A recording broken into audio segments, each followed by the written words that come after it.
Estou Dá uma teclada aí, dando boa noite para o pessoal. Né? Tá bom, tá bom. Então, boa noite a todos. Já estamos ao vivo. E aí, Ruth, o que nós temos para hoje? Boa noite a todos. Nesse momento, iniciamos a nossa live de hoje. Né? Iniciamos o capítulo 2 do Evangelho segundo o Espiritismo, que é Meu Reino não é deste mundo. Né? Quero dar minha boa noite a todos os nossos irmãos que estão aqui presentes nesse momento. E vou fazer a leitura de uma mensagem que também servirá como prece inicial. A leitura é a seguinte, é o capítulo 2, Meu reino não é deste mundo.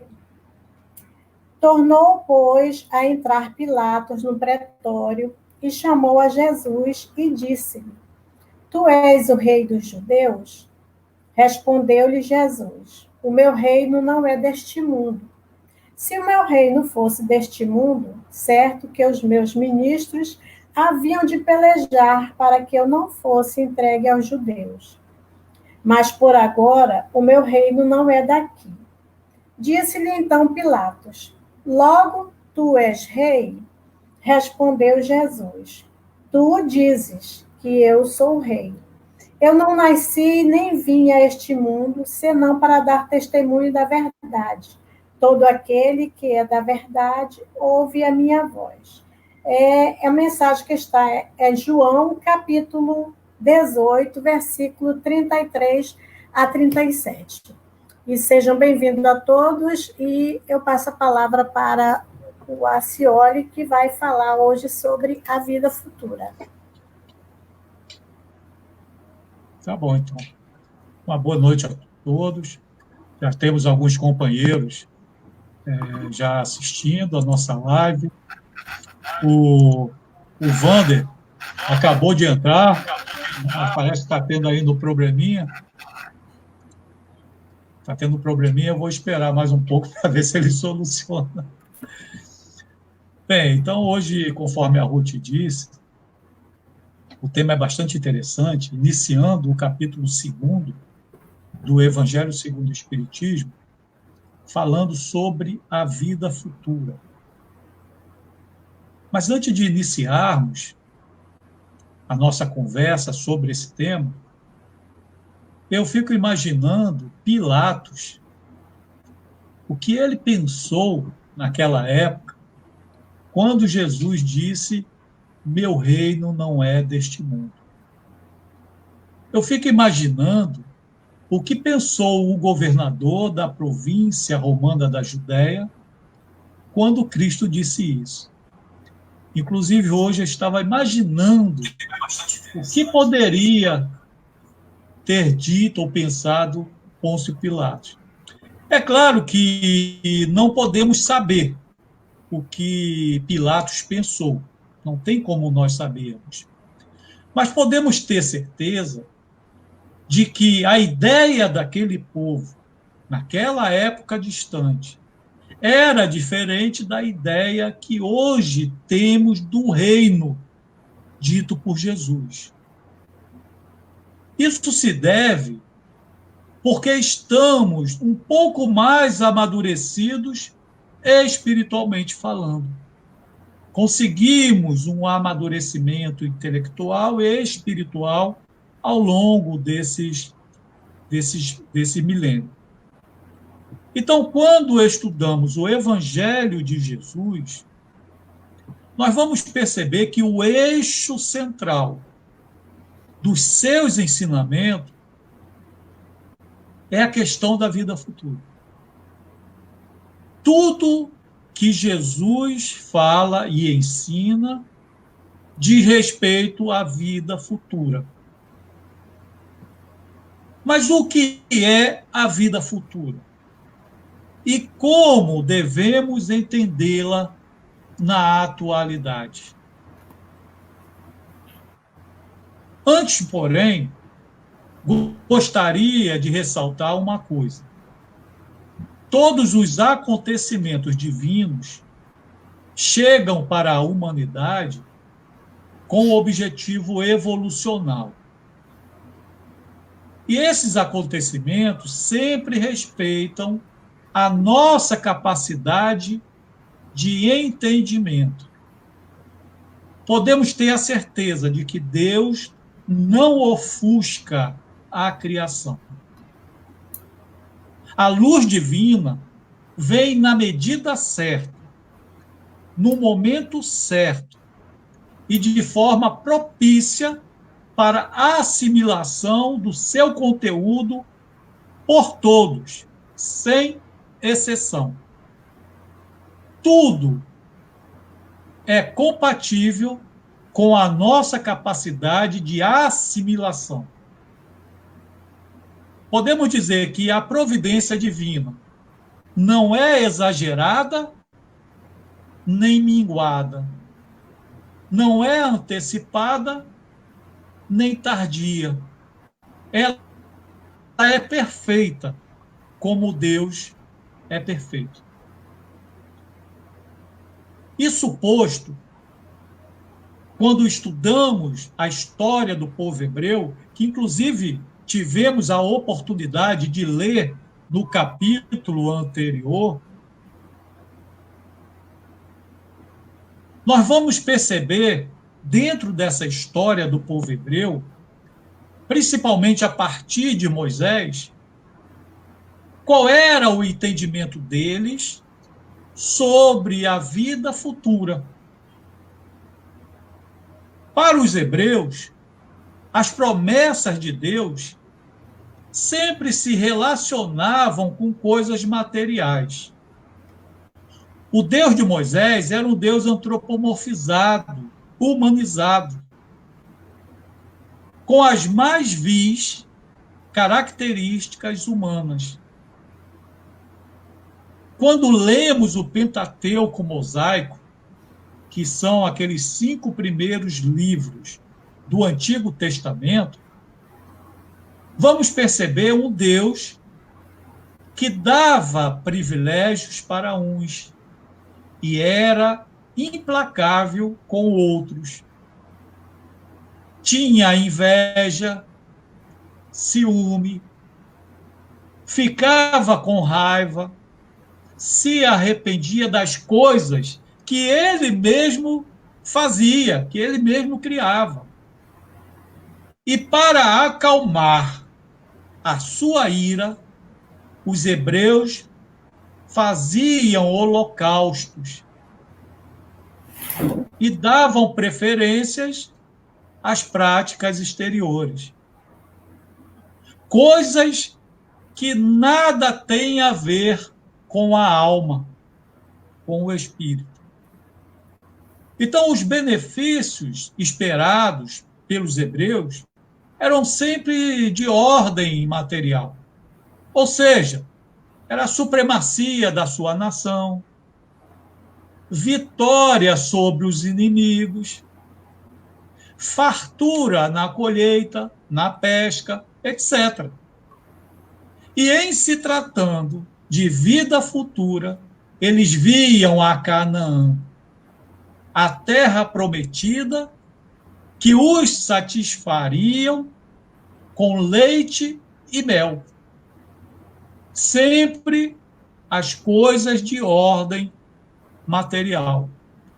Podemos dizer que aquele povo não tinha a maturidade espiritual necessária para entender que Deus é espírito e é necessário que ele seja adorado em espírito e em verdade, conforme disse João no seu Evangelho, capítulo 4, versículo 24. Então, quando começamos a seguir um pouco mais na história, vamos nos encontrar com Jesus, o Cristo de Deus, modelo e guia da humanidade, como está preconizado na questão 625 de O Livro dos Espíritos. Um espírito israelita em 1861, disse para Allan Kardec, o codificador do Espiritismo, as seguintes palavras: o Cristo foi o iniciador da mais pura, da mais sublime moral, da moral evangélico-cristã, que há de renovar o mundo, aproximar os homens e torná-los irmãos, que há de fazer brotar de todos os corações a caridade e o amor do próximo, e estabelecer entre os humanos uma solidariedade comum, de uma perfeita moral, enfim, que há de transformar a Terra, tornando a morada de espíritos superiores aos que hoje a habitam. Essa foi a proposta do Cristo. Tirar a ideia material das coisas divinas e mostrar o lado espiritual. Diante dessas colocações, desse espírito israelita, ditado em 1861, podemos observar que Jesus veio para revolucionar o mundo, transformar o pensamento humanizado de Deus numa ideia espiritualizada. E ele conseguiu fazer isso. Jesus conseguiu trazer essa ideia espiritualizada de Deus. E ele, Jesus, fez isso com maestria e perfeição. Ninguém poderia fazer melhor o que ele fez. Jesus não ofuscou ninguém com seu divino conhecimento. Ele respeitou caridosamente a capacidade cognitiva daqueles irmãos ainda distantes de entenderem as coisas espirituais. A vida futura, para nós cristãos, é diferente da vida futura ensinada por Moisés. Jesus nos mostrou a vida futura de uma forma espiritual. Ele mudou o nome Canaã e chamou o reino, chamou a vida futura de reino do céu, ou reino de Deus. Um reino de amor que, para ser conquistado, é preciso mudar o comportamento diante de Deus e, principalmente, diante do próximo.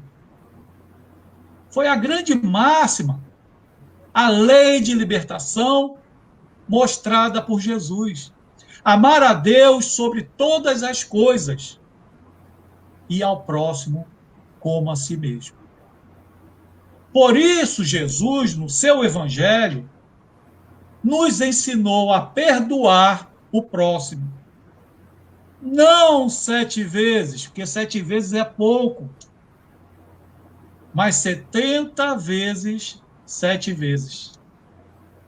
Jesus recomendou que nós amássemos os inimigos, que nós orássemos por aqueles que nos odeiam e caluniam. Ele disse para não desejarmos vingança, para darmos a César o que é de César e a Deus o que é de Deus. Ele recomendou uma fé inabalável.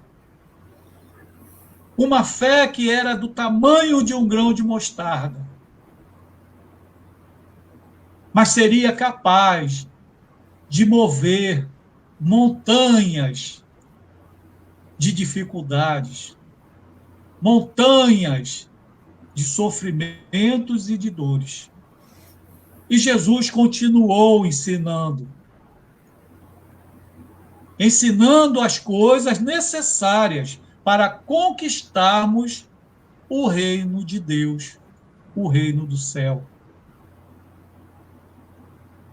Então, para conquistarmos esse reino de amor e paz, precisamos seguir essas recomendações cristãs.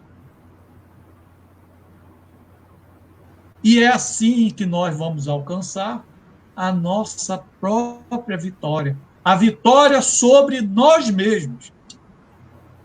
Dizem os espíritos que é muito fácil a gente combater o outro.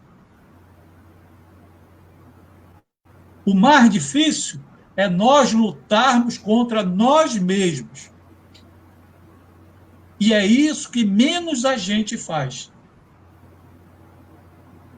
Nós preferimos as contendas de todas as espécies, contendas religiosas, contendas políticas, contendas sociais, etc, etc, etc.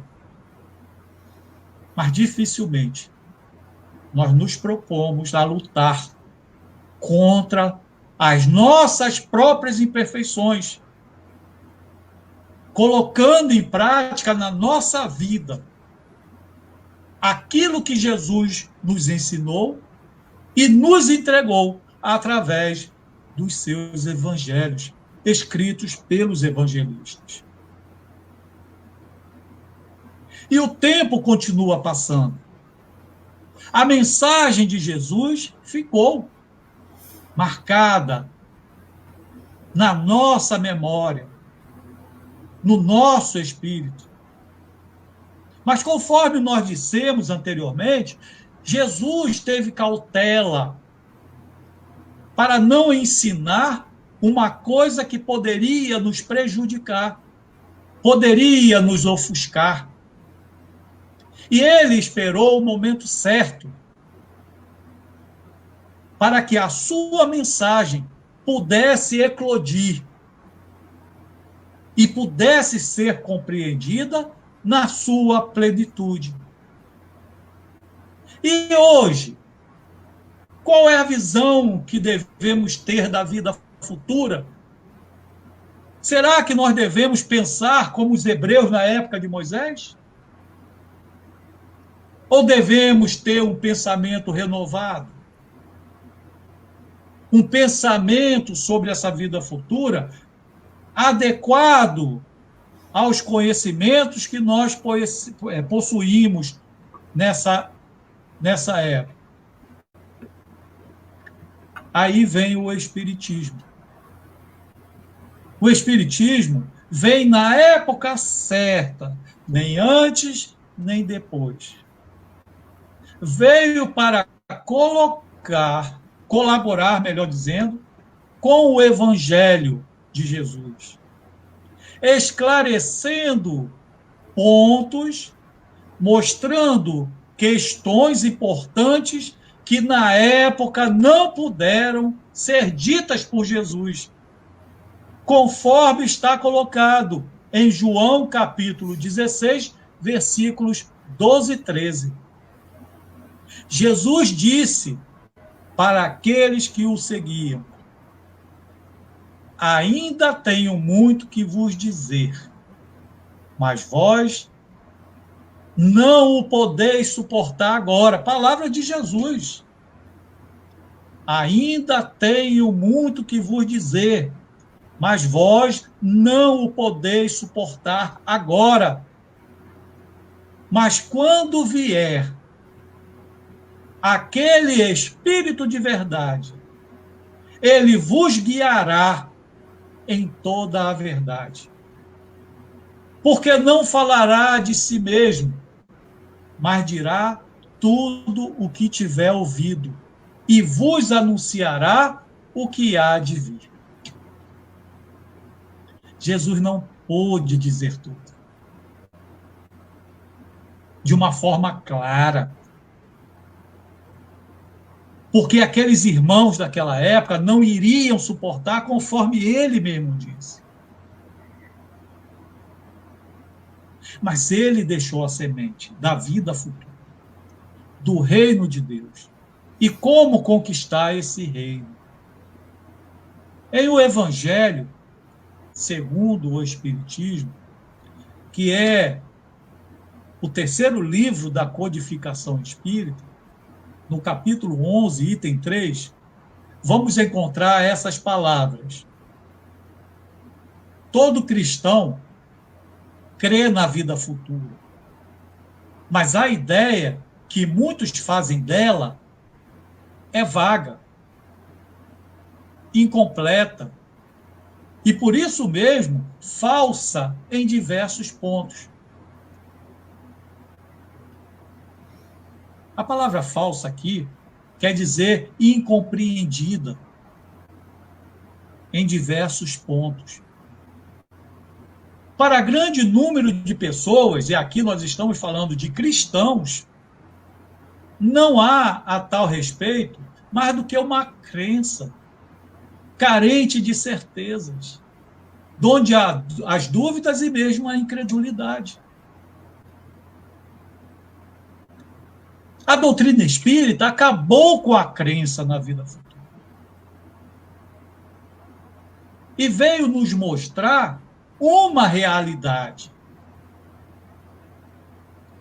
E Allan Kardec termina essa pequena frase dizendo que o Espiritismo veio completar, nesse ponto, como em outros vários pontos, o ensino de Jesus, conforme o próprio Cristo disse em João,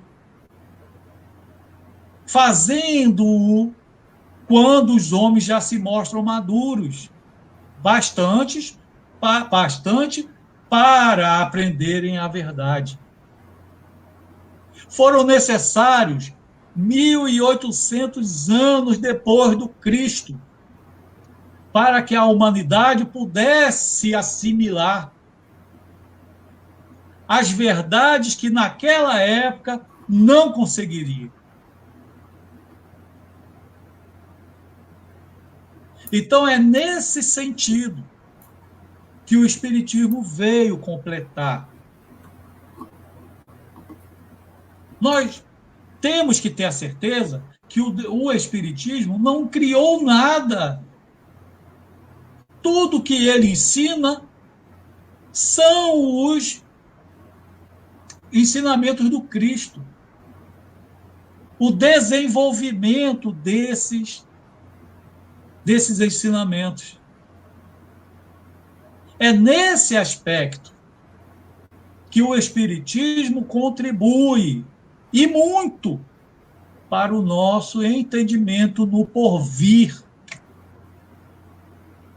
Com a doutrina espírita, a vida futura deixou de ser uma hipótese ou uma abstração. Ela se tornou palpável e verdadeira. E o melhor de tudo isso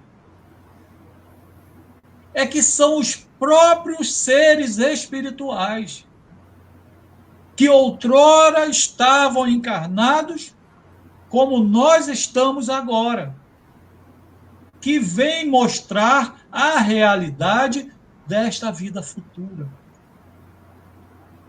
Dizem esses seres, esses irmãos, como eles estão na vida espiritual. Eles dizem se são felizes ou infelizes. E quando estudamos os seus depoimentos, percebemos que tudo o que colhermos no mundo dos espíritos está relacionado com o nosso comportamento nesta vida terrena. Absolutamente tudo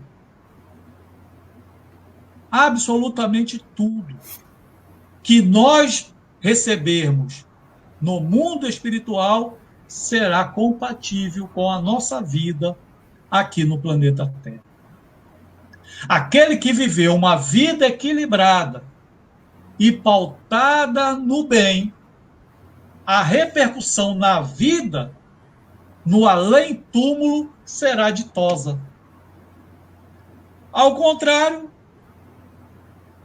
infelizmente, será desditosa.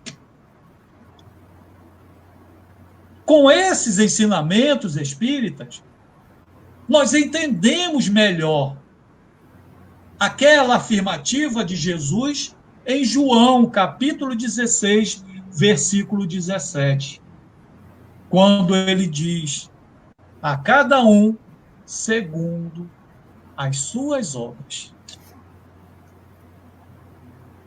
É dessa forma que a doutrina espírita nos mostra como conquistar na vida futura um bem-estar, uma vida mais feliz, até alcançarmos a plenitude que será a perfeição espiritual. A vida futura, ensinada por Jesus, deve ser o móvel principal das nossas preocupações aqui na Terra, para não nos frustrarmos quando adentrarmos pelo fenômeno natural da desencarnação o mundo espiritual.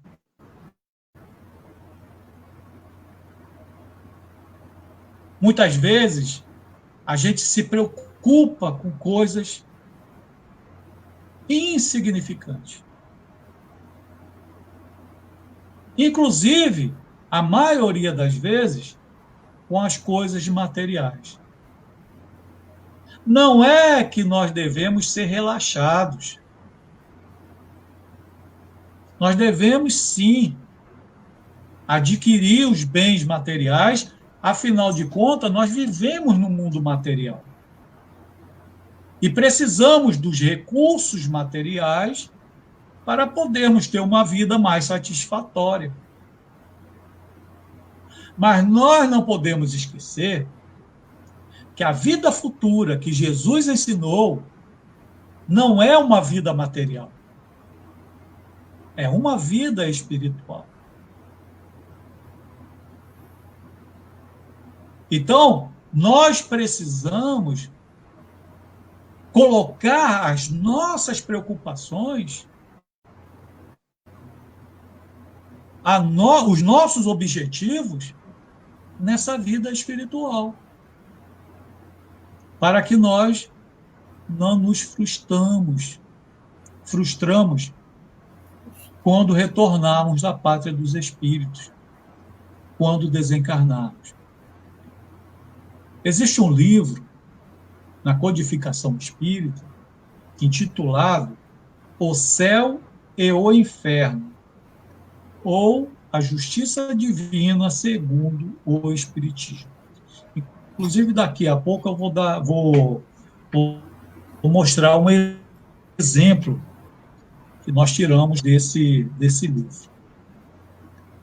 Esse livro ele é interessante porque na segunda parte do livro nós vamos encontrar inúmeros relatos de espíritos em diversas situações de dor, situações de felicidade, relatos de espíritos endurecidos, espíritos suicidas, espíritos felizes,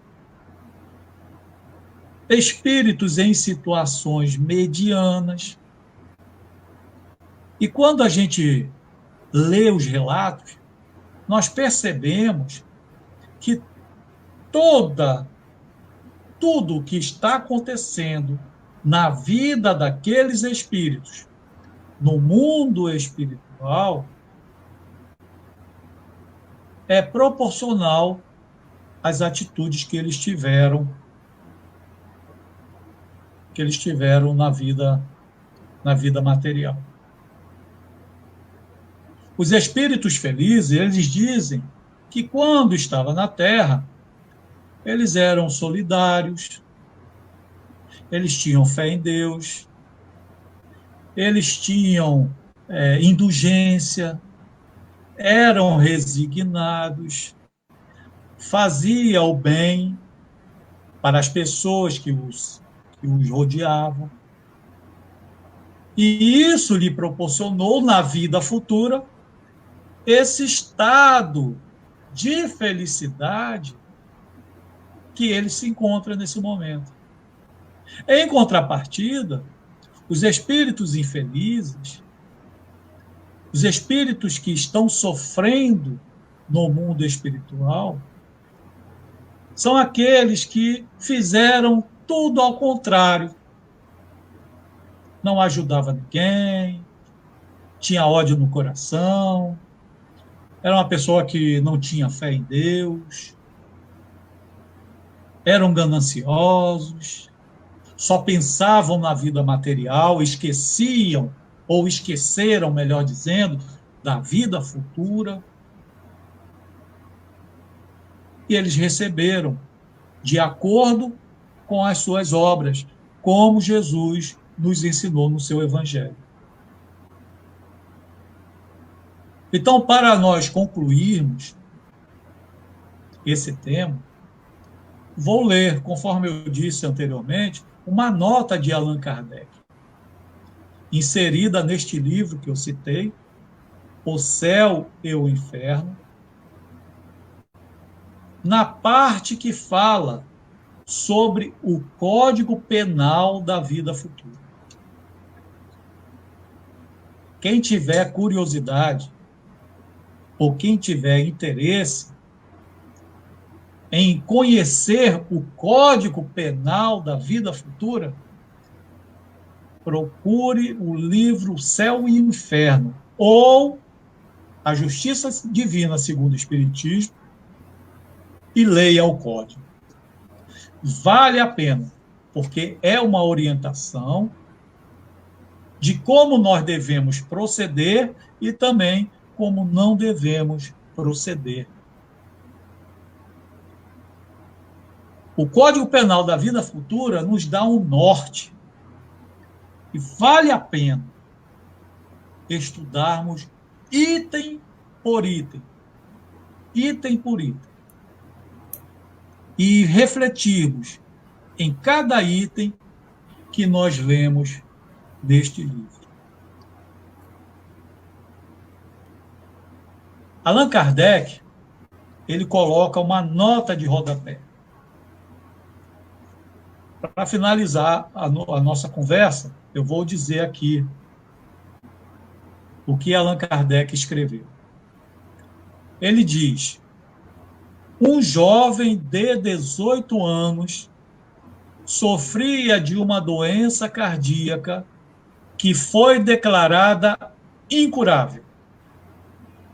O veredito da ciência havia sido: pode morrer dentro de 8 dias ou de 2 anos, mas não passa disso. O jovem, sabendo, e logo abandonou todo o estudo e se entregou aos excessos de toda espécie.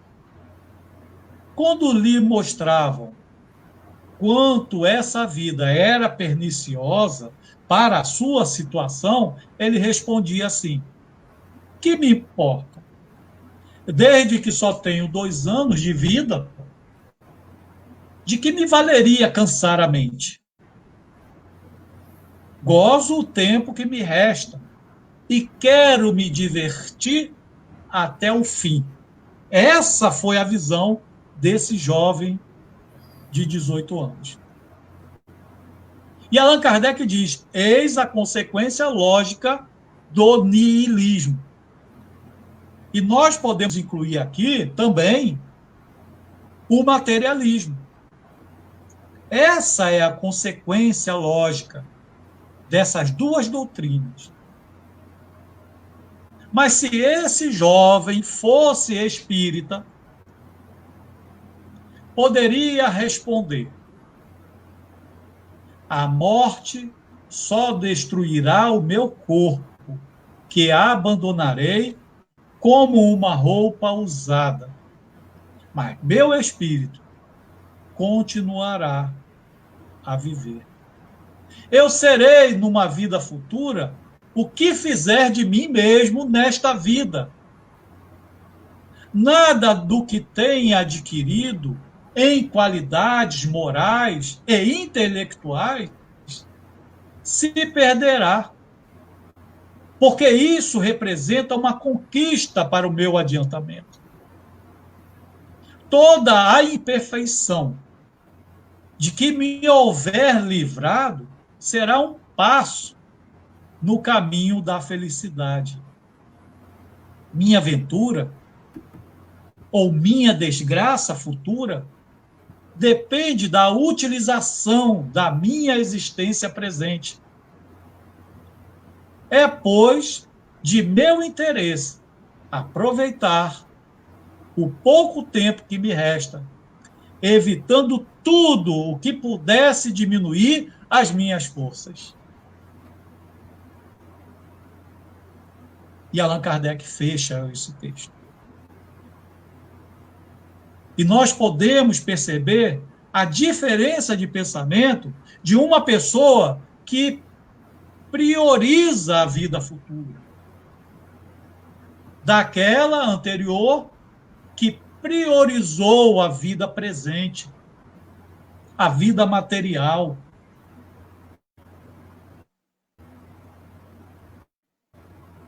A gente pode observar nesses dois exemplos trazidos por Allan Kardec, o codificador do Espiritismo, a diferença de opinião que vai fazer toda a diferença no nosso retorno para o mundo espiritual.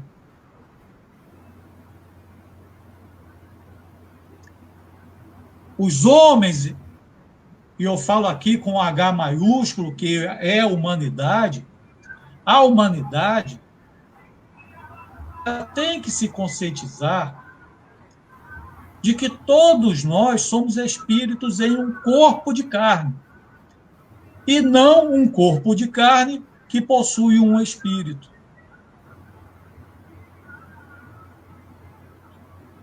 As pessoas espiritualistas têm que pensar dessa forma. Precisa pensar dessa forma, refazendo o tem. Precisa pensar dessa forma para evitar na vida futura um desgaste, um sofrimento desnecessário.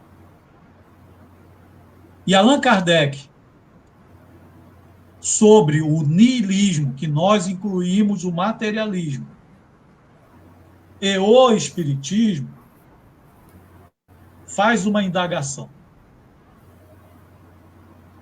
Qual dessas doutrinas será preferível? Essa é a pergunta que Allan Kardec faz depois do exemplo que ele deu, dos dois exemplos que ele deu. E nós deixamos aqui esta pergunta para as nossas reflexões. Boa noite a todos, muita paz, e que Jesus continue nos envolvendo no seu amor, na sua paz, e que nós realmente comecemos a dar atenção nas palavras que contidas no Evangelho. Muita paz a todos. Bom, queremos agradecer, né? Vocês estão me ouvindo? Tá, meu filho. Queremos agradecer aos nossos amigos, né, nossos irmãos, pelo Grupo de Estudos Espíritas Jaime Hollenberg, que estiveram presentes conosco nessa noite, e os amigos que estão aqui online conosco, né? E no momento nós não temos nenhuma pergunta, né? Mais uma colocação da nossa amiga Marta, que sempre está conosco, e ela fala: os homens semeiam na terra o que colherão na vida espiritual, os frutos da sua coragem ou da sua fraqueza, né? Se você quiser falar alguma coisa sobre essa colocação da Martinha. Não, realmente é uma verdade, né? Que nós vamos colher o fruto daquilo que nós plantamos. Existe uma colocação espiritual que diz que o plantio é livre. O que isso quer dizer? O plantio, nós podemos plantar o que quisermos. Só que tem um porém.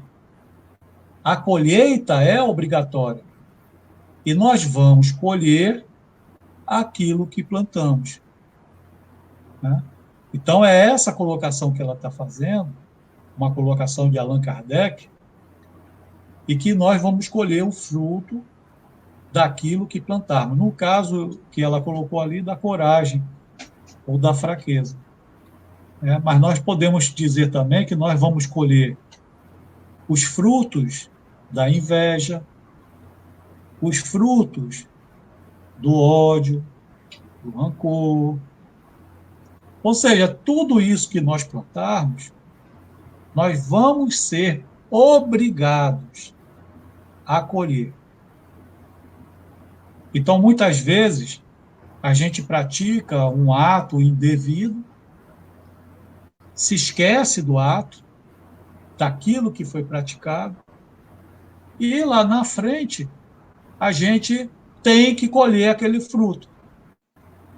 E, às vezes, a gente se esqueceu do que foi que nós plantamos, né?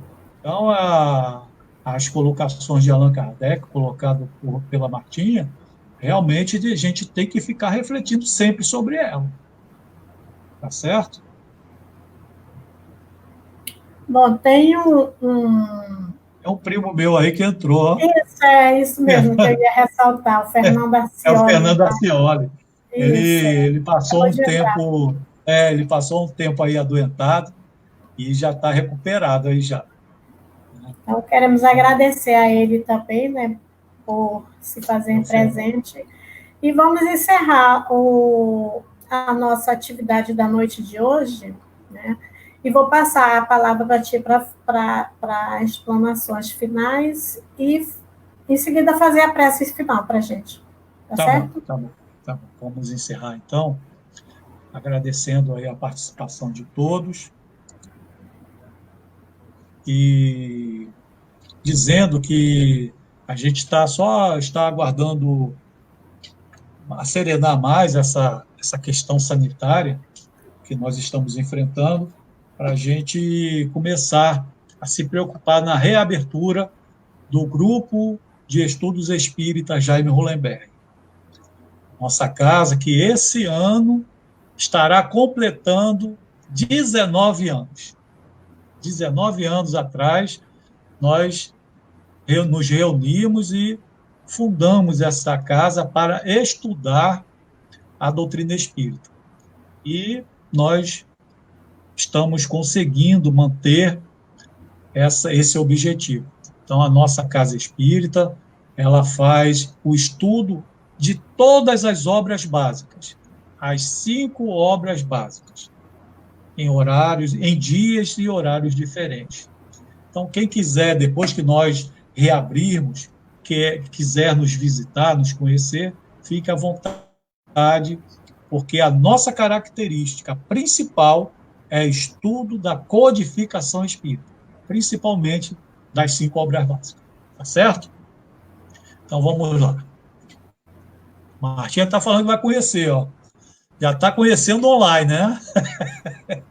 Ela trocou o cabelo, a Martinha. Ela trocou a foto do perfil dela ali. A loira. Bem, vamos Tá loura agora. Vamos lá, pessoal, então terminar. Vamos agradecer. Vamos pensar em Jesus, esse amigo inseparável, que nos auxilia em todos os momentos da vida,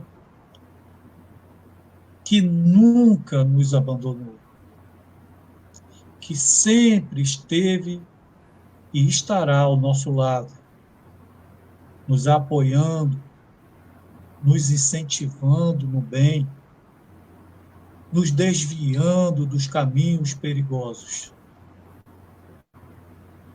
E vamos agradecer a Ele a oportunidade que nos dá de nos reunirmos em torno do seu nome,